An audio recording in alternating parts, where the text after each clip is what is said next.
Good morning, everybody, and welcome to what will no doubt be the highlight of your life and of civilization in general. It's called Coffee with Scott Adams. It's filled with content plus sipping. And today, the news has served up delicious content. Sometimes, maybe better than you've ever seen before. It's the good stuff. But if you want to enjoy the good stuff, even more than usual, all you need is a cup or a mug or a glass, a tankard, chalice, stein, a canteen, jug, or flask, a vessel of any kind. Fill it with your favorite liquid. I like coffee. And join me now for the unparalleled pleasure. It's the dopamine hit of the day, the thing that makes everything better. We're going to add a little oxytocin today, and it's called the simultaneous sip. Go!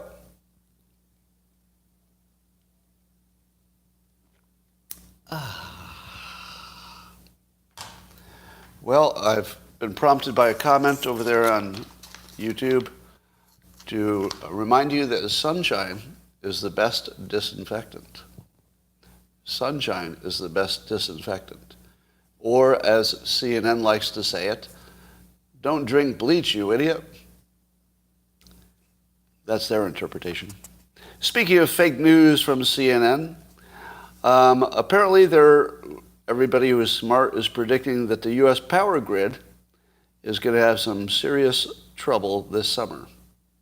And CNN is telling us what is the root cause of the energy shortage to come. What do you think is the root cause, according to CNN, of why there will be energy shortages, electricity, and blackouts? What would be the cause? Russia? No, not Russia. Climate change, yes.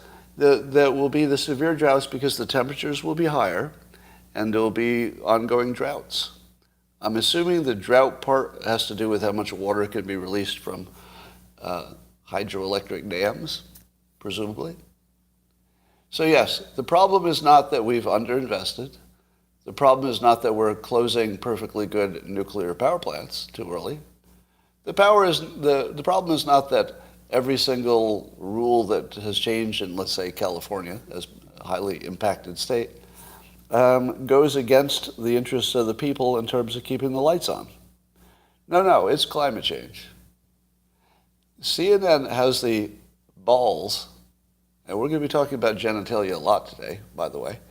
CNN has the balls to full-throatedly put the entire blame of this on climate change. Now, what would you do if you believed that climate change was a problem?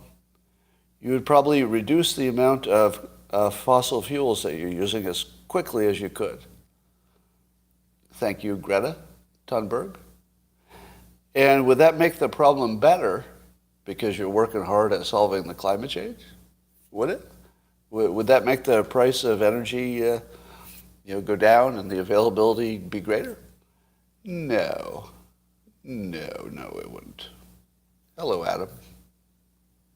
And so watch CNN try to turn the energy crisis not into a Democrat governor's destroying everything, but rather it's about the climate change. Sounds like something that Republicans have broken, doesn't it? Yes, the Republicans have broken the climate, which has a cascading effect all the way to your electricity going off in California. That is the narrative that you will be abused with over the coming year. Well, I have a question about Governor DeSantis. So Governor DeSantis signed a bill that will increase punishments for fentanyl tracking. He is one of how many governors? 50. Why is he the only one doing this? And wasn't this free money just sitting on the table? It's the biggest problem. It's killed the most people between, 18 and 49? The leading cause of death. More than the pandemic. More than everything. The leading cause of death is overdose, and fentanyl being the biggest part of that. And so Ron DeSantis is acting directly on that problem by, he acknowledges that we have to reduce the demand for it, So he's not ignoring the fact that it's half a demand problem and half a supply problem. Well, maybe it's 75% demand and 25% supply, but you have to attack both. And so he's saying, yes, got to do something about the demand, but we're going to do everything we can about the supply. Now, what he has done, and he said it explicitly, is instead of treating the dealer who gives you an overdose level as a dealer, you treat them like a murderer, because they are. If you're a fentanyl dealer, you're killing people, right? Unless you've sold it once to one person and they lived. But if you're a regular fentanyl dealer, you're killing people. You're a murderer.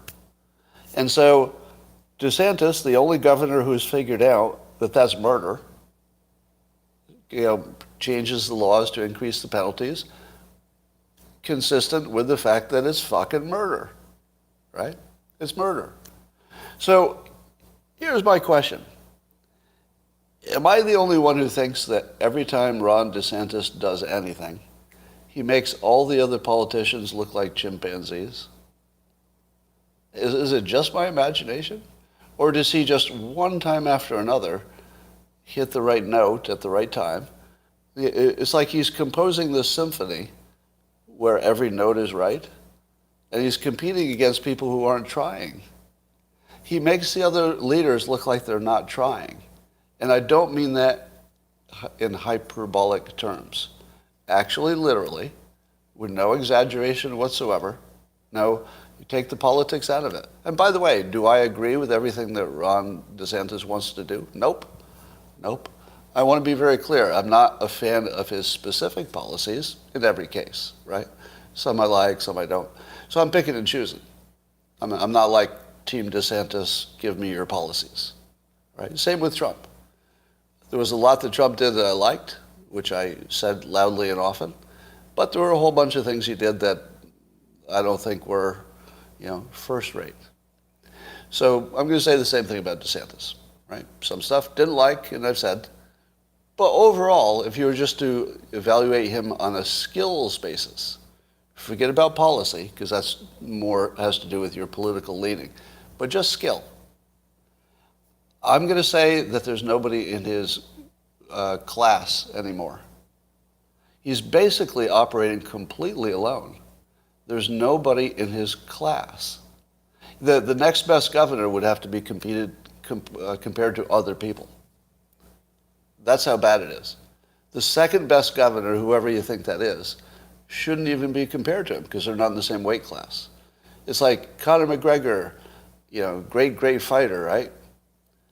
But if you put him against the heavyweight champion of the boxing world, that's a mismatch. So it doesn't matter how great your little governor is, if they're a completely different weight class at this point. DeSantis is completely alone in that class of leader that even if you don't like the policies, the class of leadership is completely alone now. There's not a Republican, there's not a Democrat in that category. Now, here's what's interesting. If you're looking for trends, there is another person who could be this person, who's Michael Schellenberger, running for governor as an independent in California. Now, Schellenberger, like DeSantis, a completely different political animal, right? I'm not going to make a comparison in terms of their policies. But in terms of effectiveness, completely alone. Schellenberger running for governor is in a class by himself, and whoever is the second best candidate, let's say it's Newsom, he's not in the same class. They're in a completely different weight class. All right, Newsom's a middleweight. Schellenberger is a heavyweight. He's coming in with fully developed specific policies for all of the biggest problems in California. Exactly the things that we need fixed. What does Ron DeSantis do that puts him in his own class? He solves problems as they happen with the most rational approach available, does it publicly, shows his work. It's a whole different class. Right? That's what Schellenberger is doing with the specificity of his solutions. So there might be something good happening here if you saw both of them win and DeSantis will win. But imagine if he ran for president and won. Now, that depends on what Trump does, I think, mostly. But suppose that happened. And then suppose Schellenberger wins in California. Those 2 points of people who just decided to lead and just do what the public needs and wants and do it in some rational way, they're really going to stand out. And then they would start getting imitators. And that's what you want. You want the imitators to say, whoa, did that work? Are you telling me that doing good policies that make sense and have worked in other places, are you telling me that that gets you elected? Just think about how close we are to the best thing ever. The best thing ever would be to have good leaders, because we have everything else. Think about that thought. I'm going to say it again.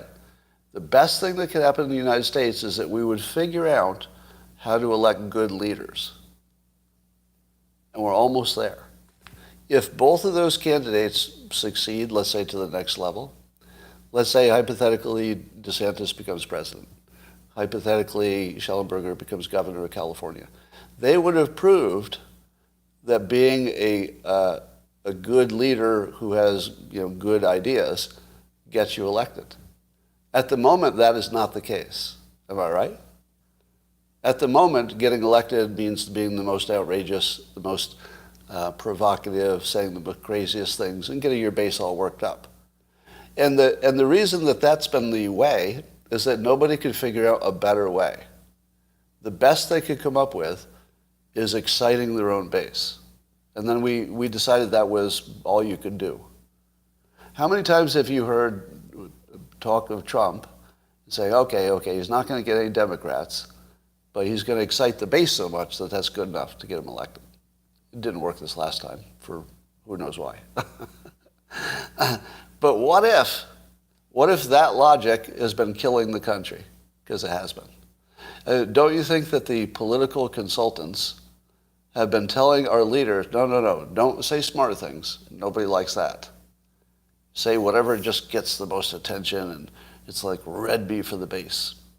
Don't you think that the advisors are all telling the politicians to do bad things to get themselves elected? It feels like it. And it feels like the Schellenbergers of the world just said, well, what if I don't?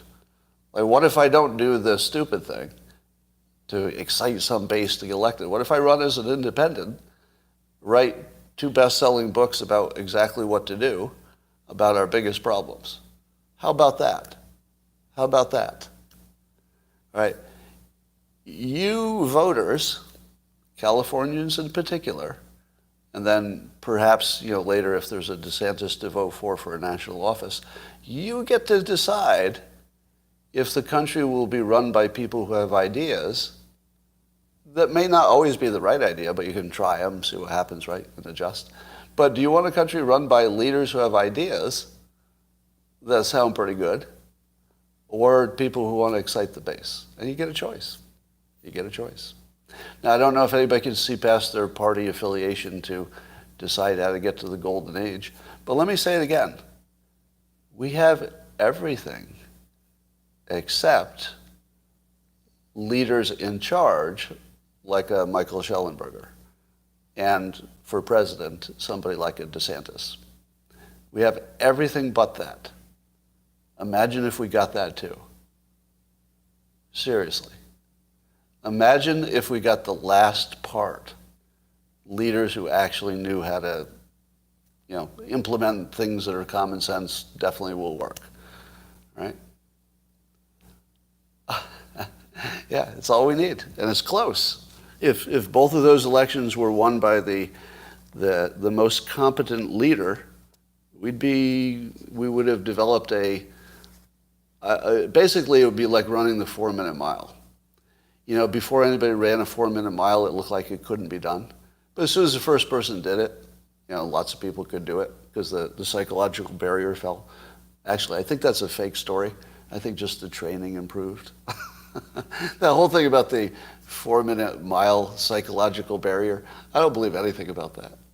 I think just that the technology of training got better, and somebody was going to run the 4-minute mile pretty soon, and somebody did. I think that's all it was, really. But I like using it as an example anyway. So if these guys get elected, it could change everything. So speaking of people who are not even trying, let's talk about that. NBC News is coming down hard on Hunter Biden, which is a big story. It's not a story that it's something about Hunter Biden. That's part of the story. But the story is that NBC is doing it. Do you know who NBC is? They are the entity most associated with the intelligence agencies and the Democrats. So they have been, allegedly, carrying water for the CIA and for Democrats in particular. And if you see them spinning a story, you have to assume that it's the new preferred narrative from the left. Right? Now CNN does the same thing, but NBC is like even deeper and darker, according to its critics. You know, I don't have any special information about NBC, so I'm just talking about what people say about them. The Glenn Greenwalds in particular who watch this stuff. So if NBC News is coming down on Hunter Biden, that's telling you that somewhere at the top of the Democratic leadership, they've decided that Joe Biden should not be president much longer. Am I right? Would everybody agree with that assessment? That if NBC News is coming, and it looks like the gloves are off, they're coming at him very directly, and they're not hedging it at all. They're basically saying he's a criminal. It may not be illegal, but criminal-like. I'll say criminal-ish without necessarily being illegal. And it's so direct, and they back it up with their sources, which is the laptop mostly. So apparently Hunter earned, $11 million over a 5-year period, doing deals with Burisma and some Chinese businessman who's accused of doing terrible things. So, and it's not clear what he did for any of that. And then there were some tax issues that they had to pay after the fact and stuff. But the fact that, and then there's the clip of Joe Biden, Dad, saying he actually said in his debate with Trump, he denied that Hunter Biden ever did any work for, I think, the Chinese. Is that what he said? Just a complete lie about his son. Just a total lie. And this issue was probably big enough that if it had been reported correctly, it could have changed the election. So,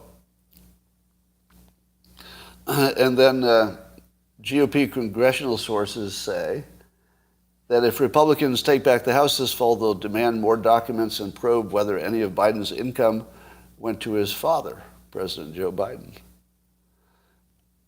Is there any doubt that some of Hunter Biden's income went to his father? I feel like the emails say that directly. Now they're talking about specific deals and the 10%. So it could be that not $1 of this $11 million went to his father. That could be. But do you believe that? It seems to me that their business model was established that the big guy gets a taste. Now, again, that doesn't make it illegal. There's just a million ways that you can do things that skirt the law. Because if you're a family member, it's not that unusual that family members finance other family members, right? So if Hunter Biden made a big score and bought a house or something for his father, you wouldn't even think that was unusual, because families do that stuff. I mean, I've helped my parents get a Florida house, etc. So it's very normal that families move lots of money back and forth for lots of reasons. So that part might not be illegal, or at least you won't be able to find the specific, link to what Hunter did. All right, here's the next in the not even trying category. Twitter has a head of what they call their crisis misinformation policy. So it's one individual who's working on labeling misinformation that appears on Twitter. So if there's a crisis only, if it's a crisis situation, then they'll get more aggressive about labeling misinformation. And as Chuck Ross reports in the Washington Free Beacon, the person they picked, this fellow named Roth, here are some of the things that he has in his background. He doubted the Hunter Biden laptop story. He said there was no credible evidence that it was hacked or whatever. And in 2020, on Twitter, he referred to Trump officials as, quote, actual Nazis. He also called Senate Minority Leader Mitch McConnell, quote, a bag of farts. Okay, I thought for a moment I was going to turn against this guy. But then when he got to the part where he called Senate Minority Leader Mitch McConnell a bag of farts, I said, okay. If you can be that funny, I'll give you any job you want. You can even be a conspiracy theorist in charge of the misinformation policy. I'll even let you have that. As long as you keep making good jokes, I'm all for it. Yes, Mitch McConnell does remind me of a bag of farts. I'm sorry, it's not political. It's not political. It has nothing to do with Mitch McConnell's performance. It has nothing to do with the policies he has promoted. He just does remind me of a bag of farts. And if I'm going to be honest, I have to give this fellow some credit, this Mr. Roth. So good on you for that. But the ridiculousness of having somebody with his background as the crisis misinformation policy person is wonderful. At some point it gets so ridiculous that it's more funny than, okay, turtle's good too. It's more funny than bad. All right. Shall we get to the big story of the day? Are you ready for the best spin on the biggest story of the day?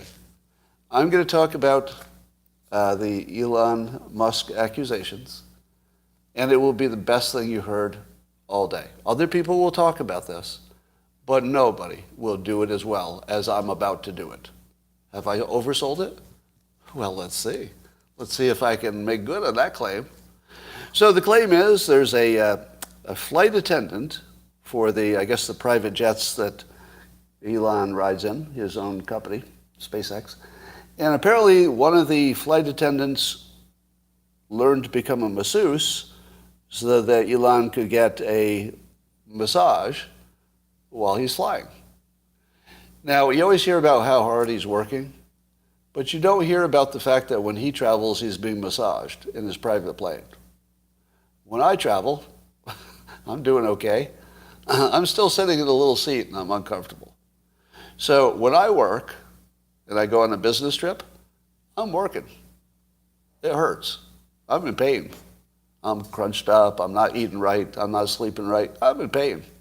But apparently Elon Musk is putting everybody on his schedule so he doesn't have to get up or go to sleep at a particular time. So he has meetings at 10 o'clock at night and probably, 100 in the morning. And he's getting massaged on his private jet on the way to a meeting. Now, if that were the way I worked, I could work 18 hours a day under those conditions. You would just need, your private jet and your private masseur. But this woman who had been a flight attendant converted to flight attendant / massage therapist is accusing Elon of whipping out his member and asking for more. And then he allegedly, we'll talk about how true this is, allegedly, he offered her a horse because she had some kind of equestrian hobby.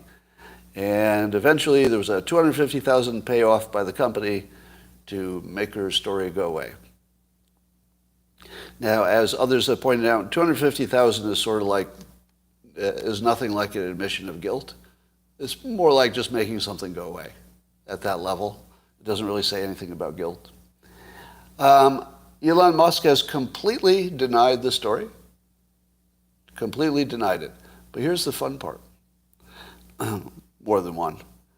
Prior to this accusation, Musk had tweeted that in March of 2021, so over a year ago, or almost a year ago, he said, if there's ever a scandal about me, please call it Elongate. Elongate. And then when this scandal broke, he tweets, finally, we get to use Elongate as scandal name. It's kind of perfect. Okay. Has anybody ever handled a scandal better than that? All right. If that's the only thing he had done, if the only thing he had done is branded his own scandal, it would be the best that anybody had ever handled a scandal. He knew it was coming. He pre-branded it to make it funny. And then because it's funny, the branding of it, and it's coming from him, it's hard to think of the accusation because the way he treated it is so funny. You can't beat that. Now, does anybody think that you could top that? Is there any way to handle a scandal of this nature better than that? No, you're all wrong. You're all wrong. There is a way to do it better than that. And I think he did it. This will be the only place you're ever going to hear the following thing. Are you ready for it? So then Elon Musk tweets this. There's going to be a standing ovation coming. I hope all of you are ready to help me. Because what you're about to see is maybe the best thing I've ever seen in my whole life. So you think that naming his scandal Elongate before they name it, you think that's good. You haven't seen anything yet. And let me say this. He didn't become the richest person in the world by luck. It turns out he has some game. Watch this. He tweets the following. Having denied that anything like this accusation happened, he says the following in a tweet.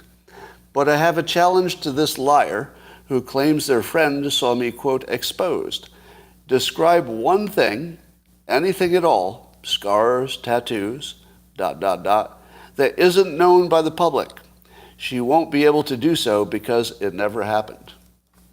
Now, is this why I say it's the best thing that ever happened? Is this why? That he actually challenged somebody to describe his intimate parts in a tweet. Now, I'm not done yet. Hold on. I'm not done. And I said to myself, I can think of a couple reasons you might do this. The first reason I thought is, well, maybe she can't do it. And then, maybe there's something that he has a tattoo or something. And I thought, this is a good strategy because she won't be able to describe it in an accurate way. And then I thought, I need to tweet something. Or no, I need to search for something. It was just a wild thought in the back of my head, and I thought, I wonder, is this just a clever play, or is it the best fucking thing I've ever seen in my life? And I needed to know. And so I Google searched for the size of Elon Musk's cock. And I found on a top search that his girlfriend Grimes apparently in public has described his cock as very large. Do you see it yet? Elon Musk, the richest man in the world, just got the entire world to figure out what it is that could be special or different, something that the public would not be necessarily aware of, that would be an identifying element of his intimate parts. And he already knows the answer. It's huge.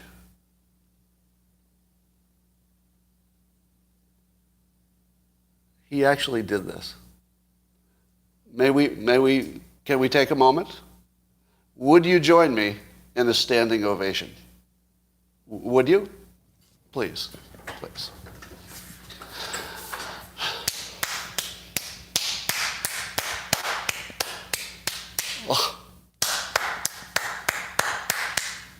and a simultaneous sip for the best reaction to a public scandal of all time. Go.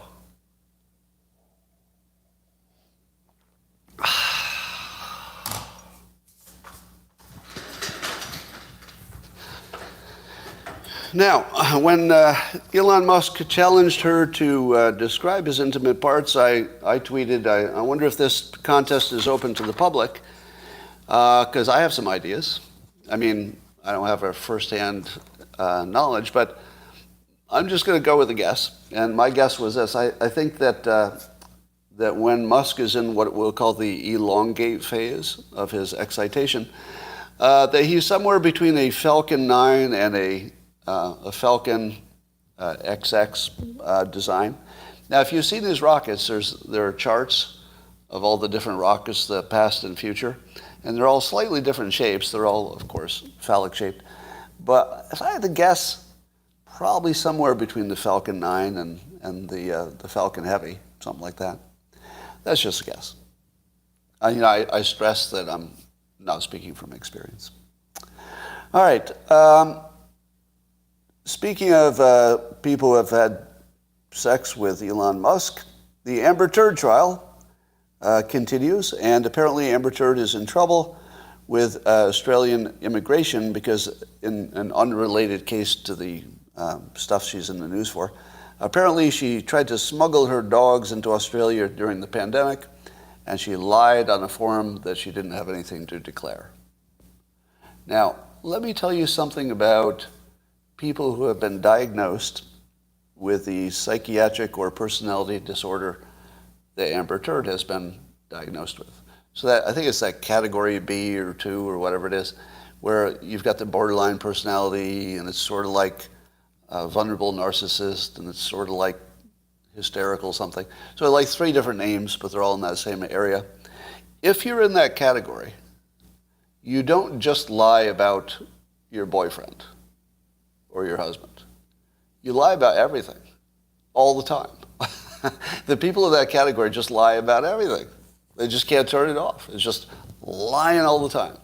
So do you think that she lied on an immigration form to get her dog into Australia? Well, I think so. Cluster B is what it's called. Yeah, the cluster B personality disorders. When you're in there, you lie about everything. So would you believe anything she said on the trial if you know she's actually been diagnosed as a personality type who lies about basically everything? How could Johnny Depp ever lose this thing when he's competing against somebody who's diagnosed by experts as a person who lies about everything? Everything.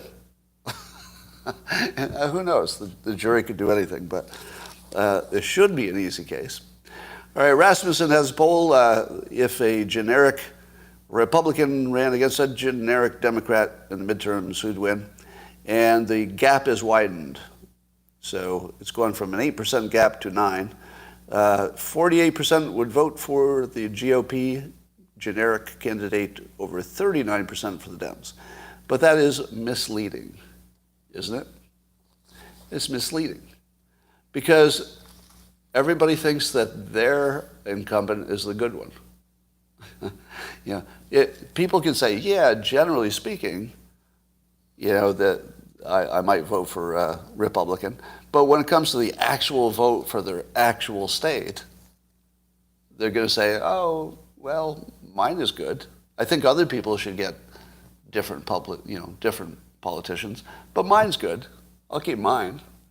So don't get too excited about these generic numbers, because people don't vote generically. They vote for specific people. All right. Let me ask you this general question. Apparently this, getting back to this Elon Musk thing, the allegation comes not from the woman who was allegedly, but we have strong denials, the victim. How often do women lie to their good friends about a sexual encounter with a man?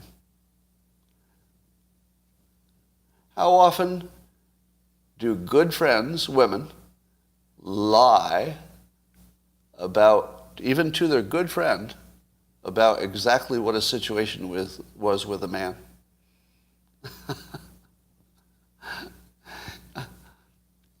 How many times have I experienced a female lying about her relationship with a man to me? Just in the last year. Maybe 6 to 10 times.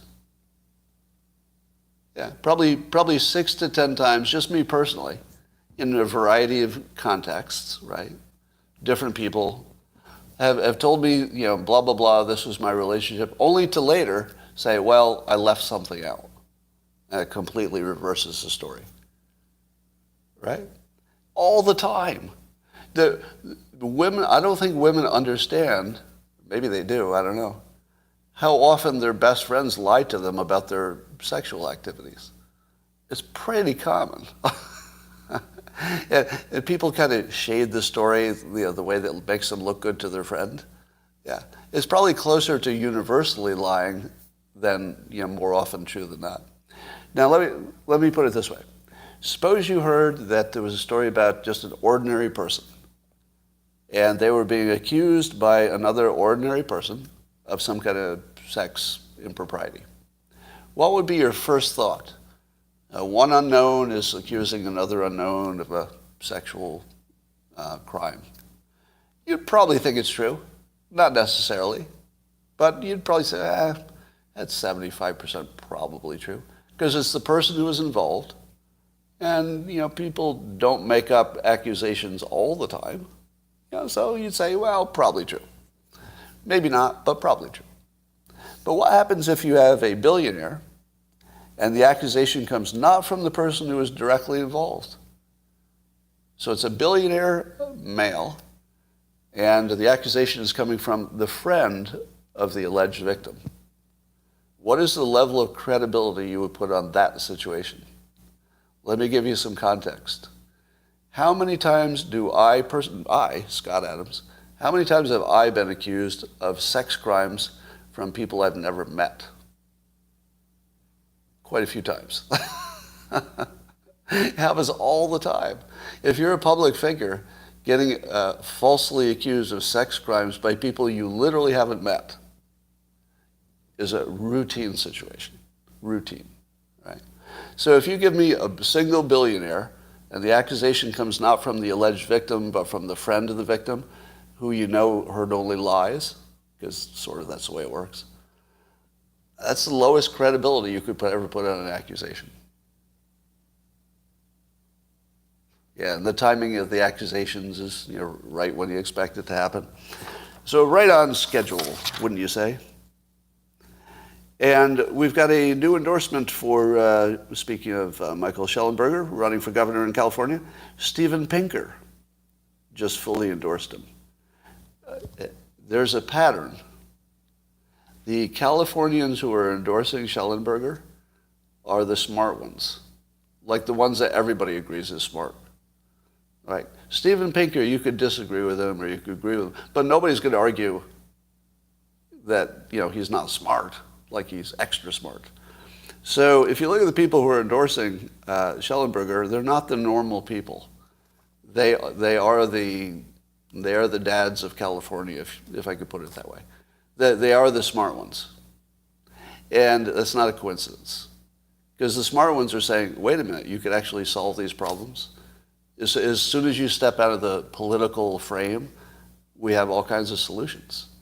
And you have to have a certain amount of intellectual, let's say, firepower before you can even entertain that possibility. Wait, there's a candidate who can step out of the narrative and just work on what works? Apparently there is, maybe for the first time.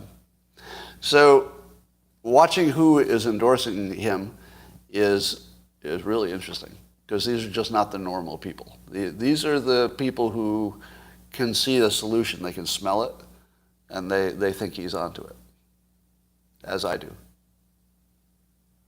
All right. Can he win? The answer is yes. If the key to Schellenberger's win is to get into the runoff. In other words, he's got to beat the weaker candidates behind Newsom to get into the top two.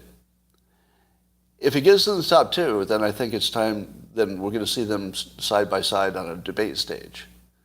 If you see them on a debate stage, Schellenberger is going to annihilate Newsom. It's going to be a slaughter. So yes, there's a very direct way for him to win.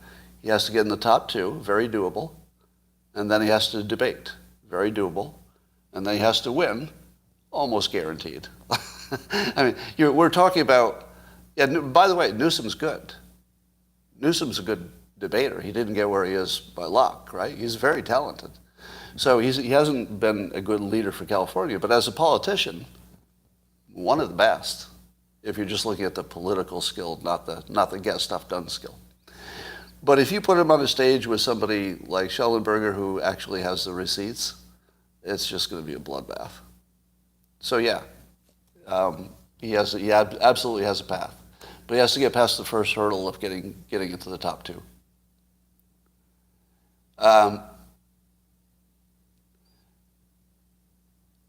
Newsom, blah, blah, blah. It's rigged, you say. Have I voted for, I'm not a big voter. Where's the Schellenberger smear job? It's funny, the closest they came to a smear job ended up being a compliment. That's about it.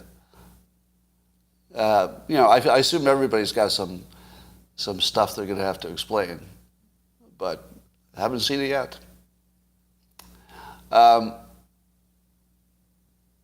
Will he be the new face of white supremacy? I doubt it.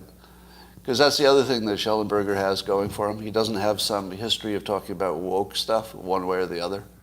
It feels like it just hasn't been on his radar, which is exactly what you want, right? You want somebody who hasn't even been drawn into that conversation. That's what I want.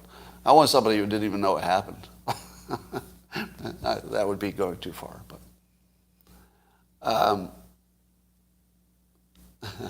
so he's saying Sky has a romantic notion that California can make it out of this.